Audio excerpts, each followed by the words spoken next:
说到河内的秋天，很多人想到的可能不是天气，而是一种味道，一种很淡却很特别的糯米香。你好，又到了一个熟悉的时间，让我们一起坐下来，听一个生活中的小话题，也学一点中文。如果这是你第一次来到这里，很高兴今天能和你见面。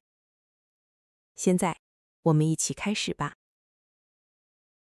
在越南，说到秋天，很多人都会想到河内。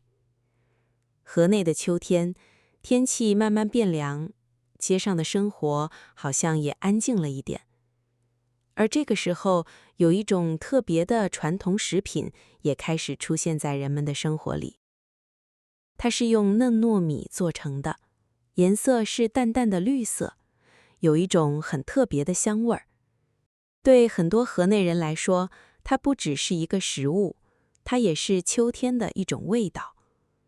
有人喜欢直接吃，也有人喜欢和香蕉一起吃，还有一些传统的甜点也会用到它。它的味道并不浓，但是只要闻到那种淡淡的糯米香，很多人就会想到秋天。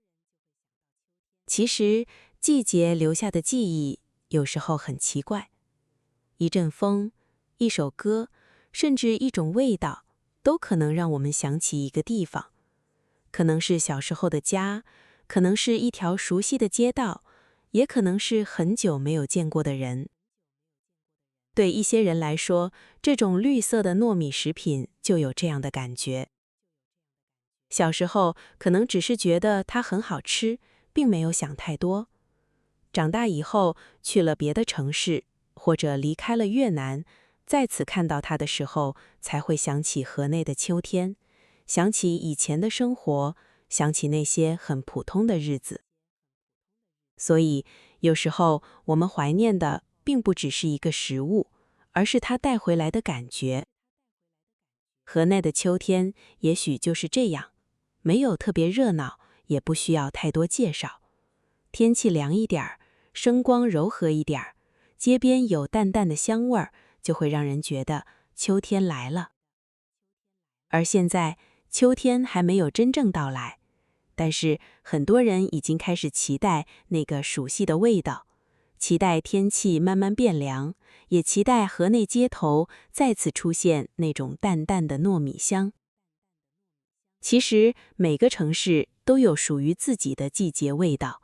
有的地方是花香，有的地方是水果香，而河内的秋天有时候就是这种淡淡的糯米香。它不会一直存在，所以才更加让人期待。也许这就是季节最有意思的地方，它每年都会回来，但是每一次回来，我们的生活已经不一样了。